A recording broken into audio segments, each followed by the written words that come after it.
الجيش العربي والإفريقي الأقوى في العالم بقوته المرعبة الكاسحة التي تفوقت على ألمانيا وفرنسا وتركيا وإيران وإندونيسيا وإسبانيا وكندا وأغلب جيوش العالم. قوته مرعبة كاسحة جعلت هذا الجيش ينال احترام أمريكا والصين، فهذا الجيش يمتلك أخطر وأحدث الأسلحة على وجه الأرض مما يجعله قادرا على اكتساح أي دولة. هذا الجيش موجود في دولة عربية، فمن سيجرؤ على الدخول في حرب مع جيش من ضمن أقوى جيوش العالم؟ فإن قامت أي حرب في الوطن العربي أو الشرق الأوسط سيكون هذا الجيش بمثابة درع لكل الدول. إنه الجيش العربي الأقوى في العالم، جيش جمهورية مصر العربية. القوات البرية، فمصر تملك أحد أخطر القوات البرية في العالم كله، والتي تحتل المرتبة الخامسة خلف روسيا وأمريكا وكوريا الشمالية والصين،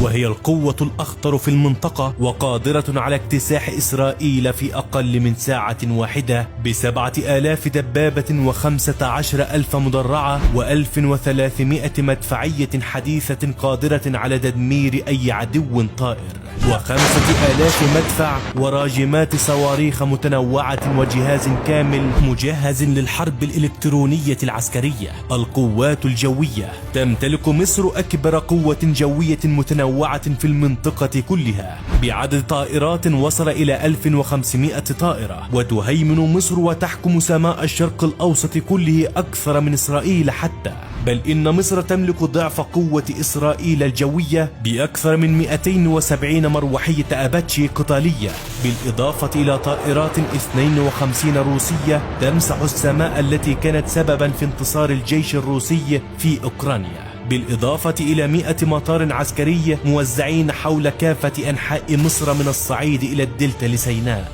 فإن قامت أي حرب في الشرق الأوسط ستكون مصر قادرة على تنفيذ هجوم جوي كاسح على أي عدو مهما كان. القوات البحرية، قواتها البحرية قادرة على اكتساح أي عدو يهدد حدودها البحرية، ففي مناورة حسم عام 2020 أظهرت مصر للعالم كله جزءا من قواتها البحرية المخيفة، بل ستفاجأ حينما نخبرك أن مصر تملك قوات بحرية ضعف إسرائيل 5 مرات، قوات قادرة على إبادة القوات البحرية الإسرائيلية عن بكرة أبيها، حاملات المروحيات العملاقة من طراز مسترال الفرنسية، والتي اشترتها مصر منذ عدة سنوات